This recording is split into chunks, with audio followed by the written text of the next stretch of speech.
This week's episode features Returnless Returns, AWOL listings, a curious advisory from the IRS, and if you're watching on YouTube, a new look to the studio.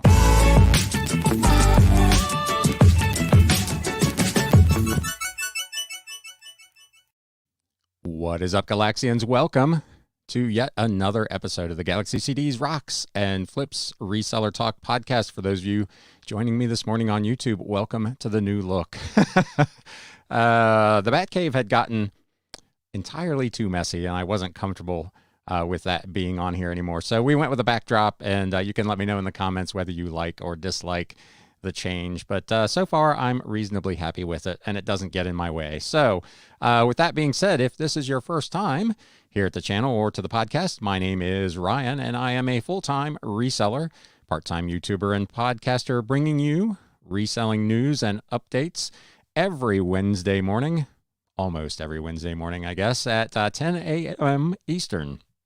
So be sure to put that on your calendar. With that all being said, we have got a ton of interesting and in some cases very odd news today. So let's get straight to it. News updates.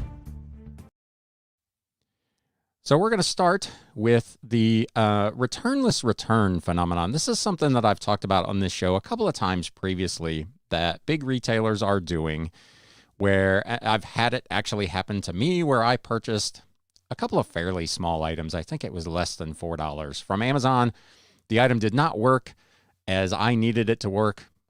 I told Amazon I wanted to return it. They gave me my money back and told me to keep the item. That is a trend that unfortunately is continuing, and it could ultimately impact small sellers in a very negative way. So this year, more major retailers are implementing a just keep it return policy that could be detrimental to small sellers. Narvar provided data that suggests that the practice among large retailers and marketplaces grew in 2021, they say, exacerbated by supply chain issues and consumer behavior. We'll talk about that a little further in here, but the consumer behavior thing has been created in many cases by these large retailers, something we've talked about previously on this show.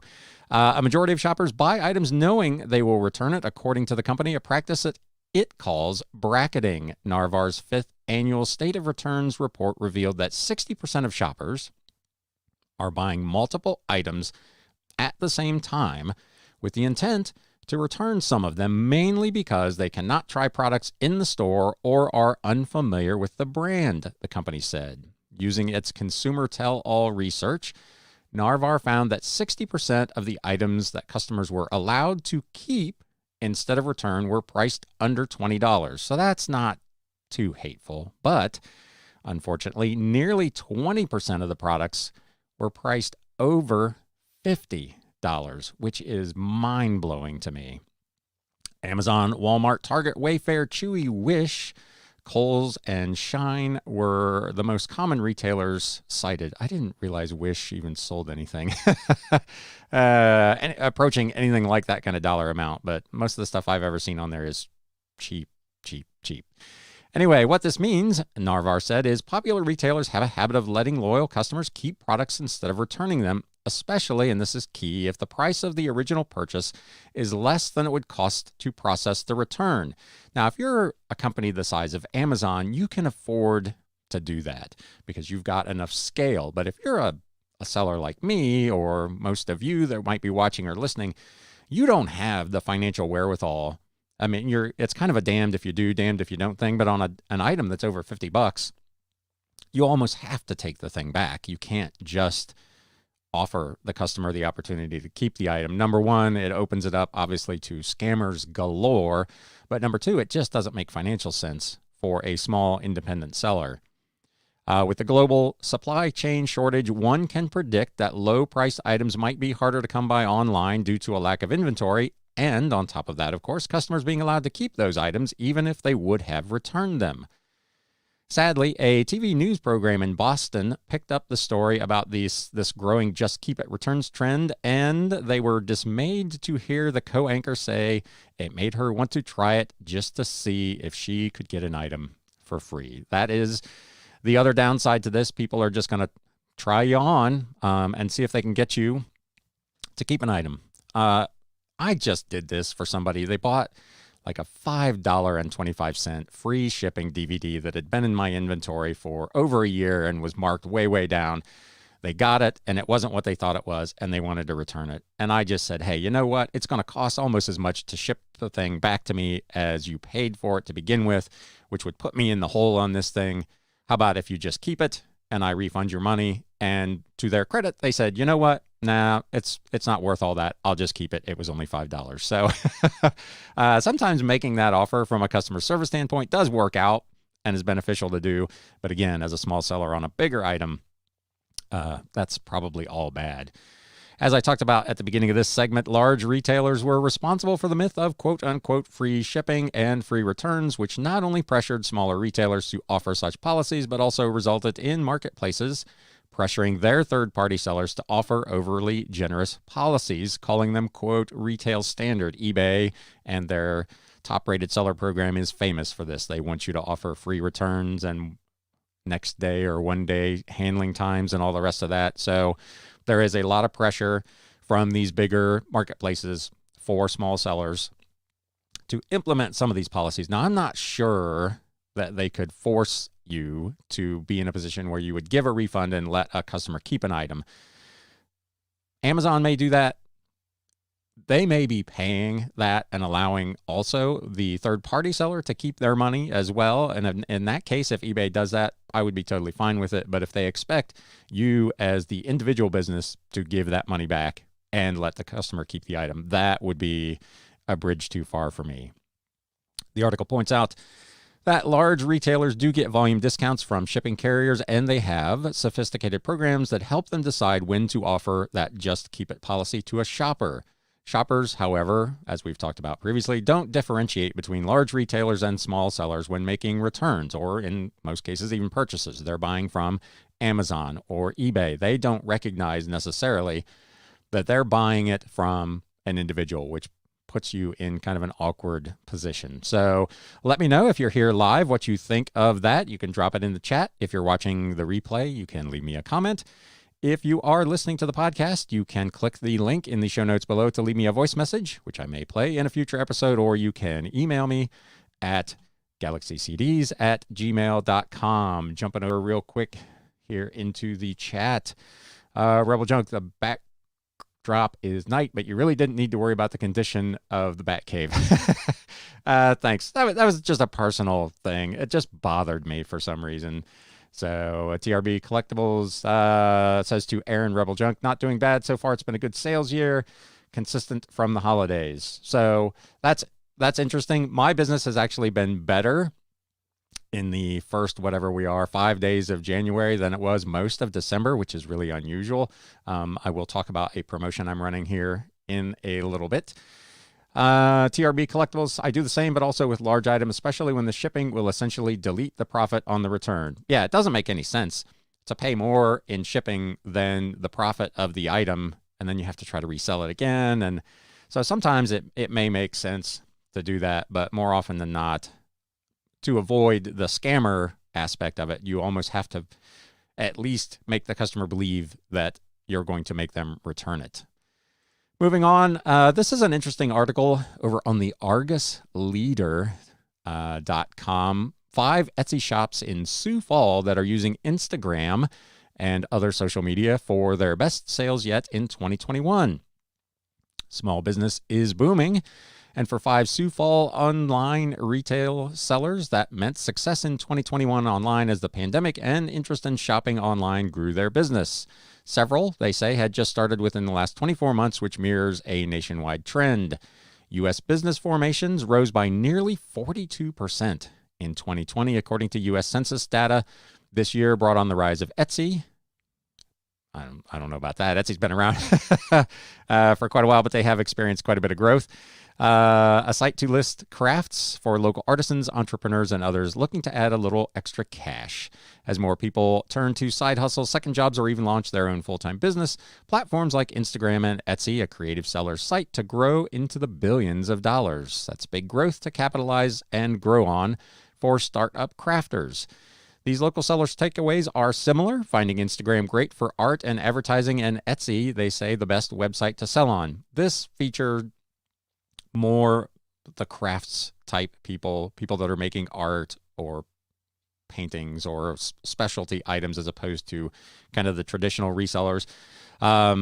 They make comments such as, started out small with a few listings, eventually grew my inventory and listings to where they are today.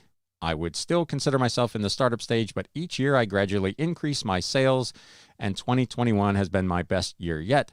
Since my art and products are more visual, I enjoy posting on Instagram. Another one, her favorite platform is Instagram. And she says, my views on Etsy are already up about 1,000%, not exaggerating. Another seller says that social media is a big part of selling online, being able to reach people anyplace with an interest in South Dakota items. This is a specialty seller that sells particular items for South Dakota, is a great asset. They said, I'm experimenting also with TikTok. Art Moms and Art Moms Holiday Boutique says Facebook, Instagram, and more drive sales to their Etsy site, which eventually led them to launch their own website as well. So this is a really interesting article. I'm not going to go over it in a ton of detail, but I will link to it in the show notes and the video description below.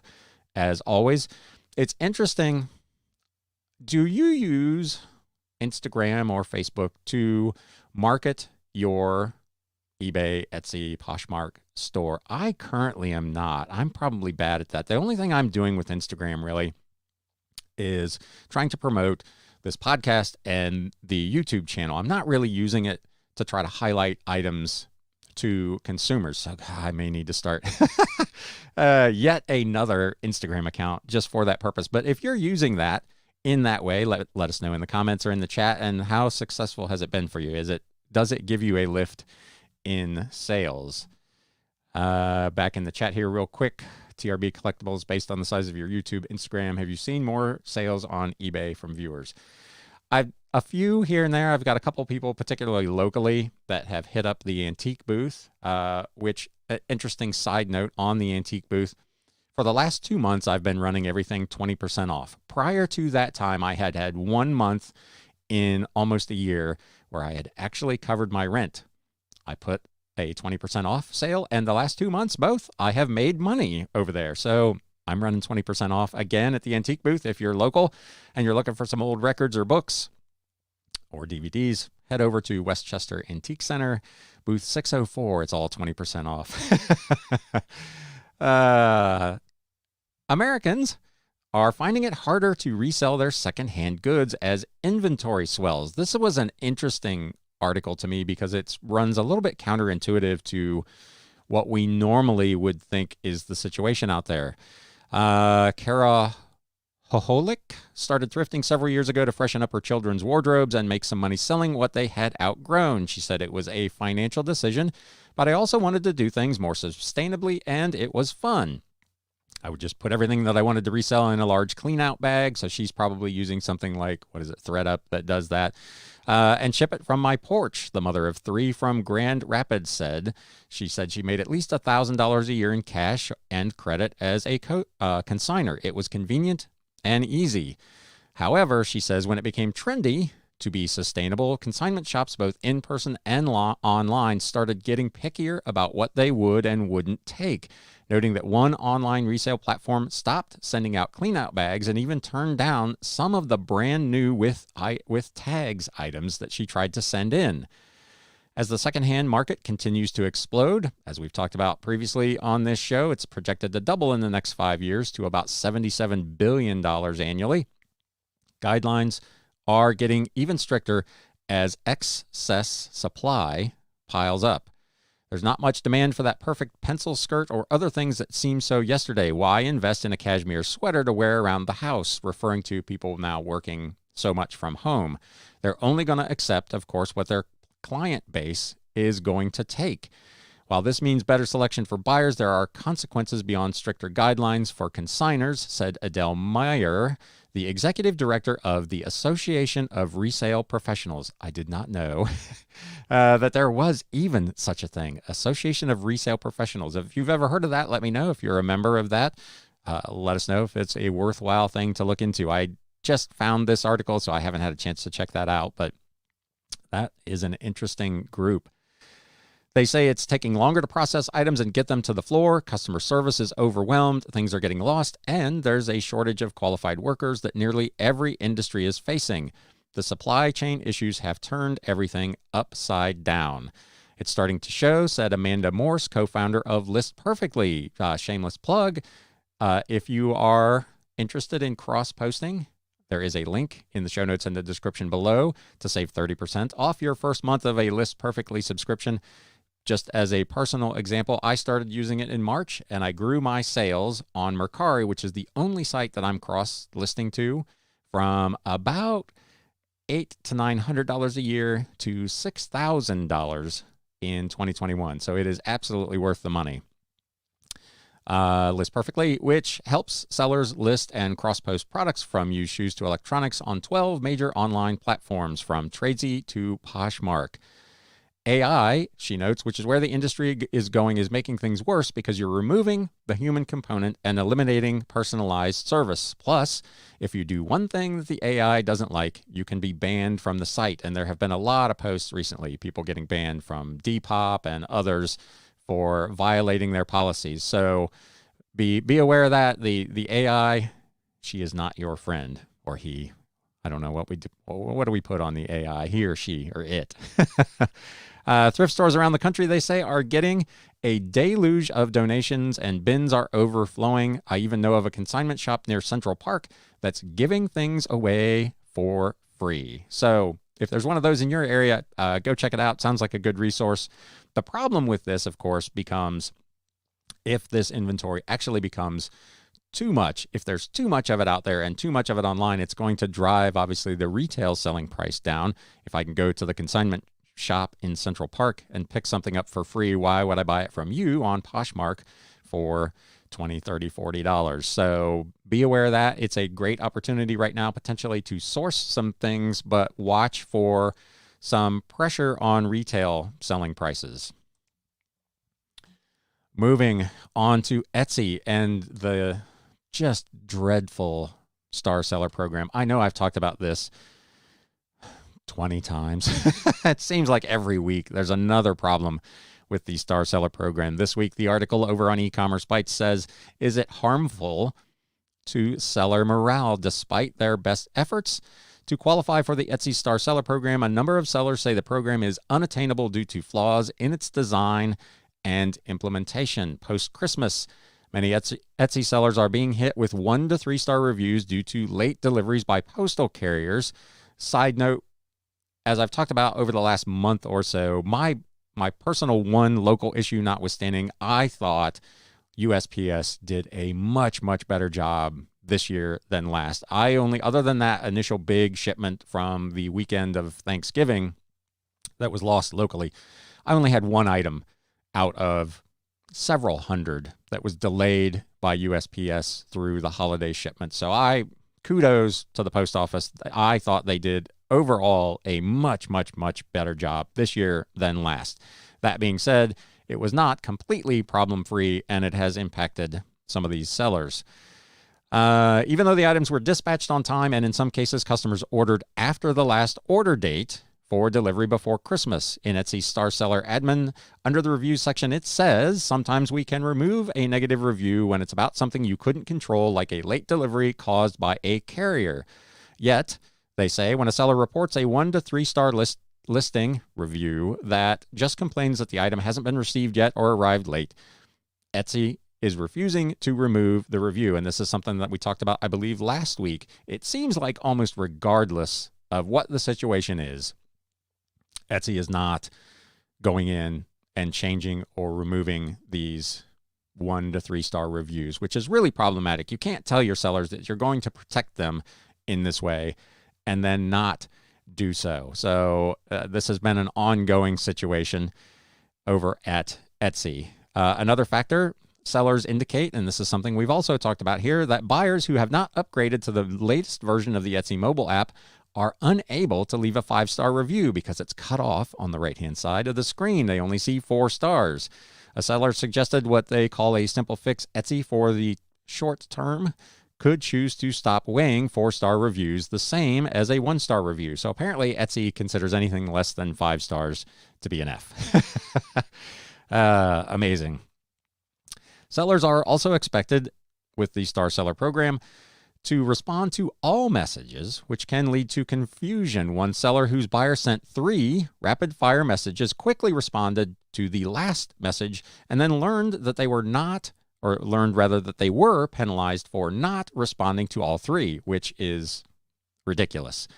Others have issues with Etsy's autoresponder, which we talked about previously, which apparently has to be reset every 5 days. How ridiculous is that? I don't mean to sound like I just am constantly slamming on Etsy, but man, there are just some bad decisions on this program. How hard is it to have a system whereby if you don't respond in a certain time, the auto response is sent, should you choose to enable it? Now, I'm not sure I agree with that. I would just have the autoresponder on. It should be on or off. There should be no time limit. And you can put in a nice generic, hey, thank you so much for your order. If we have any further questions, we will reach out to you.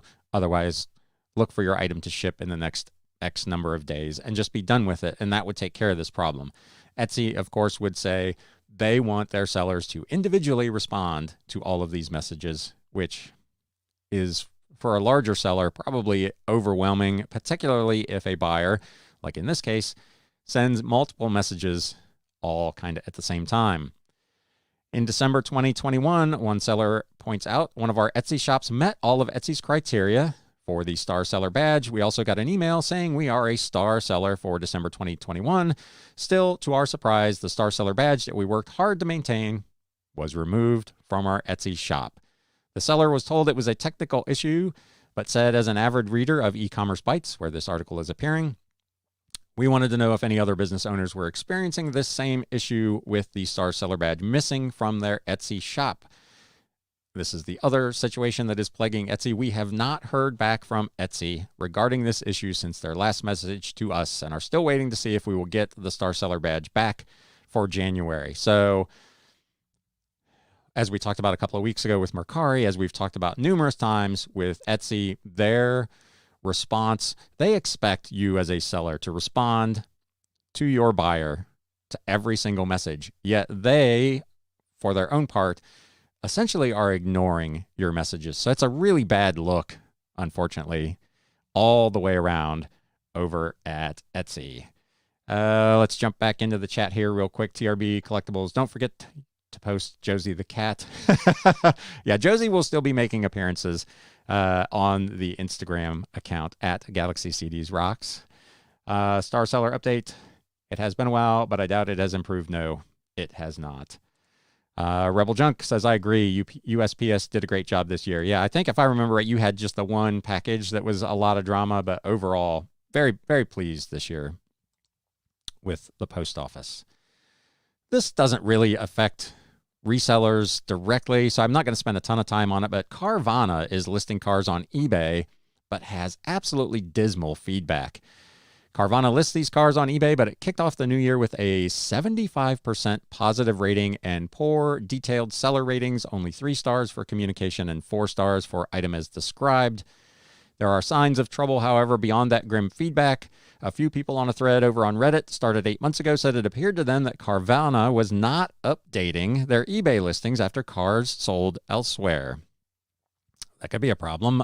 Sold something they didn't have, wrote one buyer. The cars they offer on eBay are not available, wrote another. A third, car was not even available. They don't respond to messages on eBay at all. I had to call the company to find out that they don't have it. They said it didn't even show anywhere in their system. They have no explanations for anything. I hate to leave negative feedback because of the positive dealings I've had with the company other than on eBay, but maybe this will get their attention and they can fix the issues. The other thing that is rumored and has been rumored for big sellers a couple times is that it appears that on a fairly regular basis, maybe as often as once a month, eBay is wiping their feedback slate clean. They point out it is not the first time a seller has accused eBay of engaging in feedback cleansing for big brand sellers. So, a cautionary tale. If you are cross-posting and cross-listing, obviously it's really important, particularly on eBay where it can affect your seller rating quite a bit, to make sure that you delete items that you've sold elsewhere, whether it be on your website or Poshmark or wherever. You got to get those things off of there because eBay does not like that at all. Let's see here. We'll go back to the chat. Have fun flipping. Tim says, I like the backdrop. However, have you considered having a giant picture of Josie behind you? I'm not sure what I would do with a lion-sized Josie, like looking over my shoulder. Those of you who are listening to the podcast think this whole thing is ridiculous, I'm sure. But TRB Collectibles Etsy Star Seller Program is an absolute mess. They knew it too, but will still not address the concern.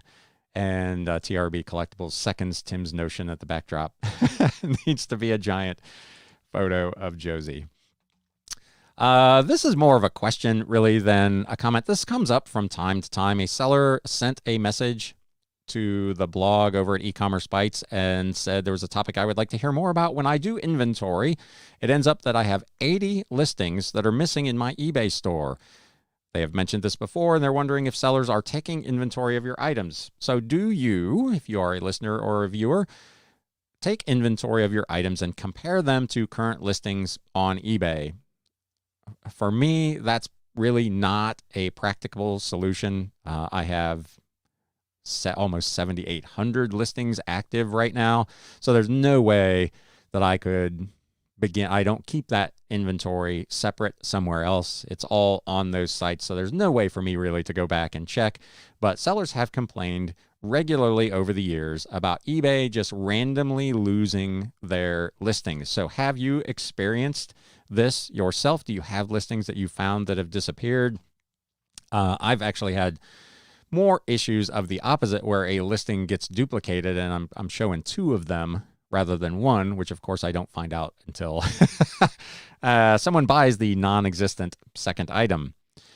There's another issue going on eBay, which has also gone on for some time. Dimensional weight is wreaking havoc on eBay combined shipping. A seller wrote in, I had an instance last week where a buyer did combined purchase on 2 different items, both of which were large. eBay combined the weights, but not the size. The individual sizes were just under a cubic foot each, but when you combined them, of course, it was almost double. eBay allowed me only the size of the one item when they calculated the shipping charges to collect from the buyer.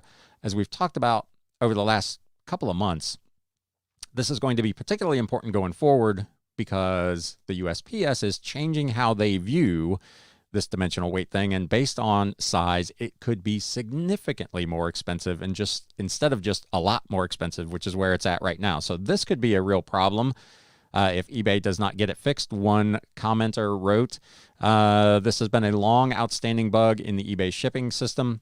They cite the example, if you have an item that's 2 pounds, 14 by 14 by 14, and a buyer buys 2 of them, the eBay calculated shipping charge to the buyer is based on 4 pounds, 14, 14, 14, not 4 pounds, 14, 14 by 28, which would take it into a whole nother realm of shipping cost. So something to be aware of, something to watch out for.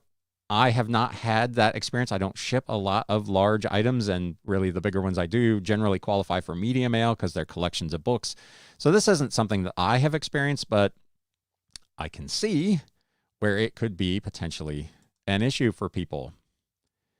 An issue eBay is having, they say they have no idea why Facebook has removed eBay groups. Rumors had begun circulating after Christmas that some groups with eBay in their names had been taken down from Facebook. The rumors have spurred some owners to proactively change the names of their groups, which could have given more credence to the rumors as people noticed the changes. Dom, who runs Primetime Treasure Hunter on YouTube, also has a Facebook group called Reselling Resource Center for eBay, Etsy, Amazon, FBA, Poshmark, and more. Another title that does not exactly roll off the tongue. But he informed his members of the rumors and said he was not going to take action until he verified the reports. On last Wednesday, eBay published a post stating that it heard a small number of Facebook groups with eBay in the name were removed a few days ago. They said as soon as the removals were brought to their attention, they began actively investigating the cause. Quote, currently, the team is working directly with Facebook to reinstate the groups that were removed. They say, finally, anyone who has proactively changed the name of their Facebook group to remove eBay is encouraged to reinstate the old name, though it also advised sellers to be sure to comply with Facebook group rules and with their own. E-commerce Bytes points out that is surprising advice given how fiercely eBay has protected its intellectual property over the years, suing or threatening to sue, and a whole list of sites that used Bay in their name. This is problematic because, of course, Facebook is now actively pursuing those same buyers and sellers with Facebook Marketplace. They have been making inroads into e-commerce and has been particularly successful in attracting eBay sellers to Facebook Marketplace. eBay seems to turn a blind eye to any competitive threat they may pose, appearing comfortable with the, quote, frenemy status. eBay and all of these sites, and most of us as sellers, my previous statement notwithstanding, rely on social media as a way to interact with its customers. Many sellers, myself included, have reported that eBay actually provides better customer service through Facebook than on its own platform, and that is absolutely the case. I have had much better success over the years sending a message directly to Facebook for business on Facebook than I have reaching out to anyone at actual eBay. So I'm going to jump back in the chat here real quick.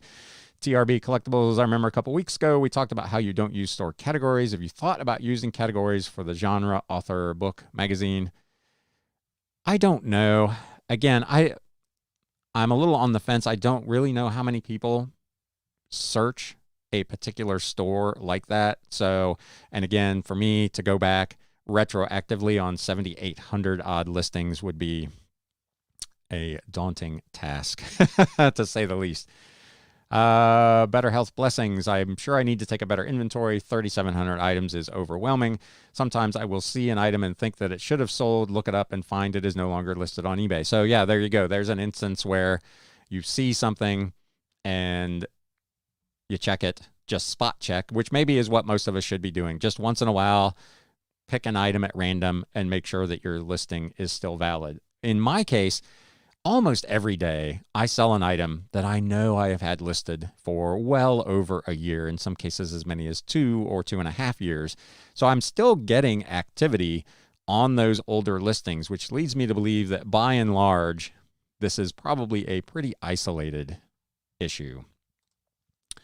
Poshmark is running several promotions. One is aimed at buyers. They seek new buyers at $20 a pop. They were running a marketing promotion in which it is giving away credits of $20 for making a purchase. Quote, start your style revival on Poshmark. Find trending styles for prices you won't find anywhere else. Get $20 when you make a purchase to put towards your next order. So good on Poshmark for going after buyers. They are also apparently running some promotions for sellers. Some of these may have been targeted only to ambassadors, but Liz, who is affiliated again with List Perfectly, recommends that you check the Poshmark campaign status to see if you qualify for any of these. Poshmark is doing daily deals. Every day they will list a new listing campaign, except complete the challenge and get paid $5. These are in addition to another post with January listing payouts to sellers. So if you sell on Poshmark, be sure you check your campaign listing. There are some just from the screenshot that is on this Facebook post that are good all the way out to early February. Holiday sales, Amazon bragging yet once again. Amazon third-party sellers racked up 11.5 thousand sales per minute during the holidays. They said in a post lauding their third-party partnership with sellers together, they say we make a great team. They also point out that over 130,000 third-party sellers surpassed $100,000 in sales in top categories like office products, cameras, and wine-related products. Another stat they point out that would be more interesting if it actually revealed something. This holiday season, the number of handmade makers, artists, and entrepreneurs selling through Amazon Handmade who surpassed 100,000 in sales grew by double digits over last year. So this is their shot across the bow of Etsy. So Amazon Handmade, you'd be going after kind of the same folks that are making whatever, the crafty type items. The stat in and of itself doesn't really tell us much. It says that that number grew double digits. Well, if last year it was 1 and this year it was 11, it grew by double digits. So given the limited amount of information in that press release, it's It's interesting news, but it doesn't really tell us a whole bunch. Finally, we've got a couple of updates from the wonderful IRS. We talked a little bit last week about tax issues. I'm not going to, again, give you any tax advice other than to notify you that the tax filing deadline has been changed this year. It will not be April 15th if you weren't aware.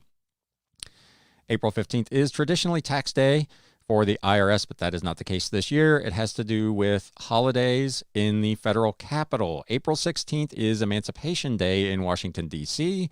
The holiday commemorates the date in 1862 when President Abraham Lincoln signed the District of Columbia Compensated Emancipation Act, freeing 3,000 slaves in the D.C. area. It has been celebrated in the nation's capital since 2005. Because that holiday falls this year on a Saturday, it will officially be observed on the closest weekday, which is Friday, April 15th, which would normally be tax day. That is closing city and federal offices in D.C. That means that tax day is getting pushed back until Monday, April 18th for everyone except residents of Maine and Massachusetts. Those states are April 19th because they observe Patriots' Day on the 18th. That is also the last day to request an automatic extension for an extra 6 months to file a return and for payment of taxes due. So mark that in your calendars. You've got an extra couple of days this year on the taxes. Now, for the news of the weird. The IRS reminds taxpayers that income from dealing drugs and stolen property must be reported. Yeah, right. Good luck with that. The IRS doesn't want you to forget to include income from dealing illegal drugs or stolen property on your tax forms this year. They say, quote, income from illegal activities such as money from dealing illegal drugs must be included in your income on Schedule 1, Form 1040, line 8Z, or on Schedule C, because as a drug dealer, I'm sure you're filing as a sole proprietor. Schedule C, Form 1040, if from your self-employment activity, the IRS website states. They also add, if you steal property, you must report its fair market value in your income in the year you steal it, unless you return it to its rightful owner in the same year. The website states. It also includes bribes in this advisory. If you receive a bribe, include it in your income. Wow. That's amazing. Just amazing. TRB Collectibles talking about taxes and end of year. How were your 2021 sales for the year? Yeah, so I wasn't planning on doing like the business recap, but overall, December, as I talked about, I think last week, was pretty mediocre. I was down, when it was all said and done, I finished down about 25% to the previous December. For the year, overall, I was up just short of 11% to last year, most of which can probably be attributed to my use of List Perfectly and cross-posting things over to Mercari, which netted me an extra almost $5,000 in sales. So overall, no complaints for the year. It was better than the year previously. Margins were actually a little bit better as well. My cost of goods sold was down. I scored, if you've been following along at home for any amount of time, you know I got multiple free book hauls over the year with a cost of goods sold of 0 on probably 4,000 or 5,000 items. That has been obviously incredibly helpful to margins all the way around. So yeah, let us know in the comments or in the chat how your 2021 looks like it shaked out, if you've taken a peek at that just yet. I'm one of those that does that like on New Year's Day because I don't have much of a life. So I pulled my sales reports just to have a look and see what things looked like compared to last year, and that all in pretty good. I was pretty happy with it. Rebel Junk rather says, like, is that the IRS trying to be funny? I don't know that the IRS has a funny bone.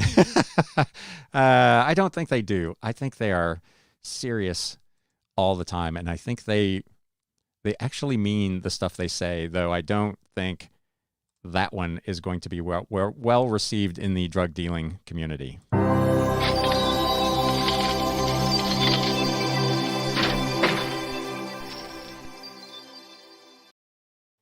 So speaking of sales, let's have a quick look at some items that sold over the last week that you might find interesting. Here I will point out, I put a link in the show notes and the video description below.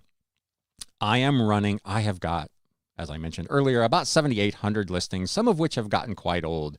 So I have sales running right now on about 2,200 to 2,300 items for 50% off. So click the link in the description and the show notes below if you're interested in taking a look at that. The way eBay sets up promotions that I run, I had to do like, I think 4 or 5 separate sale events, but everything in all of those is 50% off. There are all kinds of things, books, magazines, trinkets, sporting goods, all kinds of stuff. So if you're interested in taking a look at that, follow that link and go check out my store. That being said, let's have a look at a few things that sold over the last week. This is not a big sale, but it just was such an interesting item. So this is a movie schedule calendar from the Dayton Repertory Theater from July through September of 1987. It looks like a newspaper print calendar, two-sided, that was just randomly in a box of other stuff. I looked it up. I didn't really see anything like this out there. I tried it at an auction starting at like $10. Didn't get any action on it. So I figured I've got whatever, 50,000 free listings a month. Just list the thing and see what happens. I put it up there for $12.99 plus customer paid first class shipping, and somebody bought it. So this is an item that my cost of goods sold is 0 on. It was part of a free haul. It's just a random thing, again, that was stuck in. I've talked about that previously. Depending on your store setup and whether you want to mess around with stuff like this, I don't know. At a gross sale with shipping of about $17 on a cost of goods sold of 0, I essentially make my living doing those things. I highlight every week a handful of kind of big things that sold, but by and large, I'm selling a lot of this like $10, $12, $15 stuff to make my regular living. So it's a bit of a grind, but this stuff is it's interesting to see sell. Here is a collection of books. This is a lot of old science fiction books that individually did not really have much value. I lotted up 8 of them from a bunch of different authors and listed them for, I think it was $19.99 on eBay with free shipping or $20 with free shipping over on Mercari. They have been up there for quite some time, but finally sold 8 books for $20. Cost of goods sold on this whole collection was probably about $3, $2.50. So not a terrible flip. Again, this is the opportunity where when you get those big hauls of books, and Katie Reeds is going through this right now from the looks of her Instagram. She has got a storage unit full of books, and she'll probably do something similar. You're going to have some duds. You're going to have some things that they're worth $4 free shipping on eBay, which just doesn't make any sense. But if you can lot them up by genre, by author, or in some way to put together lots of 2, 3, or 4 with combined shipping, you can make out okay on some of these rather than just donating them or throwing them away. So I do this a lot. I will lot up 2 cookbooks or 2 science fiction books, or like in the case of this, sometimes 8, 10, or 12, and you can end up all right on them. This was a $20 sale with free shipping. Paperback books are reasonably light. This probably costs less than $5 to ship media mail. So all in, not a terrible sale. Interesting old CD. I had this thing listed for, I don't know, $50. It's a rare out-of-print promo EP from a band called Red Belly called Scraps. Came out in 1995. Promo CDs can be very hard to find. I had this thing listed, I think, for $29.99 or best offer. I had a customer reach out and say, what's the lowest you'll take on it? I've had this thing for a year and a half. I said, how about $20? And he said, how about yes? My cost of goods sold is a gigantic, this is for you, Aaron, 3.7 cents. Oh, man. Let's jump back into the chat here real quick. TRB Collectibles talking about sales. Did a little bit better than last year, which I'm happy about. Repositioning my eBay, so hoping for more consistent sales and a better 2020-22. Let us know what you're doing when you say repositioning your eBay store. Did you do more dealer drives this year than last? That's for those of you who are new to the channel. I used to work in car sales at a Volkswagen store. I am still on their payroll. mostly so I can get discounted oil changes. But I do occasionally do what they call dealer trade drives. I've driven as far as St. Louis to pick up a car for a customer. And I actually did much, much less driving last year than the year before for two reasons. Number one, I've been too busy, so I turned down some drives, particularly over the last month. And number two, with the ongoing new car shortage, the sales just aren't there. So they have not had nearly as much for me to do. Rebel Junk, I end up with some duds in auction lots, try to list most of what I get. Yeah, I try to list as much as I can. Eventually I get overrun with stuff, which is why I ponied up for a storage unit. But yeah, I try to list almost everything in one way or another. Moving on with the what's sold, part of a collection that I bought, gosh, I don't know, it's probably a couple of months ago now. The Collected Works of Alexandre Dumas, the Giant International Series. This is a series of books that were published in the 1920s and 1930s. I've got, I don't know, 15 or 18 different volumes. I've listed most of them that are in pretty good condition for $29.99 plus shipping. I got I think I sent out an offer on this for 15% off and sold it for $25.49 with shipping. I believe this went through the global shipping program and is on its way to Canada, which I mentioned in my music podcast. If you're not familiar with that, Ryan's Random Record Hour over on Spotify, go check that out. But I mentioned in that podcast that Canada is my favorite country that I do not live in. This was a really interesting book. The movie is out now, Dune, of course, the remake of this series of books from Frank Herbert from back in the day. This was The Children of Dune. This was a book club edition from, I want to say, either the late 60s or early 70s. I put this up at auction because sales were literally all over the place. So I started this at $9.99 plus customer paid shipping. It received 3 bids and went all the way to $27. Cost of goods sold on this bad boy was nothing. This was part of a free haul. So nice sale. Model Railroad magazines. If you've been playing along for the last couple of years, you've seen a ton of these. I had one buyer that purchased multiple different magazines. These were from the, I think, 1990s era, most of this. Layout Design Journal. This was a kind of an independent journal. It's not a big release that talked about how to design a model railroad layout. I have a bunch of these. One buyer reached out and bought 4 of those, plus a layout design elements from Model Railroader magazine, which is the 800-pound gorilla in the model railroading publishing industry. They paid $42 total for these with free shipping. Shipping was still, all of these combined still weighed less than a pound, so my cost of shipping was $3.19. Cost of goods sold on these combined is 40 cents, so gross I made over 100, is that right, 100,000 times my money. Whatever it was, it's a big, big sale. So we will definitely take that. This is your flip of the week. This was another set that I just couldn't find really much of anything on, so I ran it at an auction. It was from the 1920s and early 1930s from Louisa May Alcott, Little Men, Little Women, and 8 Cousins. Illustrated hardcover books with, if you're watching on YouTube, you can see a fairly ornate spine on the cover. It was a really nice looking collection. I started these at auction at $19.99 plus shipping. It got 12 bids and finally closed out at $51 plus shipping. So not a bad sale. Again, this was, I think I've got about 50 cents each in these, so cost of goods sold is about $1.50, and they sold for $51. So that wraps up the What Sold segment for the week. Let me pop back into the chat here one last time. If you have anything, speak now or forever hold your peace, or at least until next week. BM says, when you run percentage off sales in eBay, do you also send offers to new watchers on sale items? Normally I do. Normally I'm running 20, 25%, maybe sometimes as much as 30% off. And if I see somebody that watches those items, I will generally send an offer for another 15% off, just trying to get the thing out of here.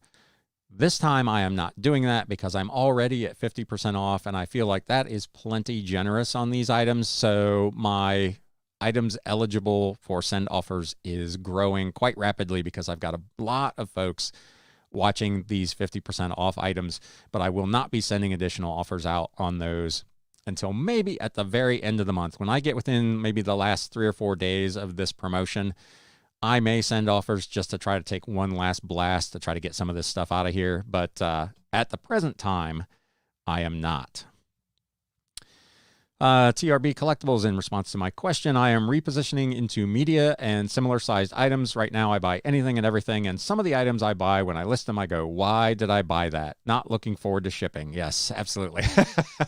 I've talked about that with electronics. I should do more electronics. I started my retail career as a commissioned electronics salesperson. I sold VCRs and camcorders and car stereos. I worked for Pioneer Electronics for a while. So I've got a lot of experience in that area with what would now be considered vintage electronics. So I could do really well with that. But every time I buy one, I look at the box that I'm going to have to create somehow to ship this thing. And I'm like, I know I'm going to make good money on this, but it's almost not worth the hassle.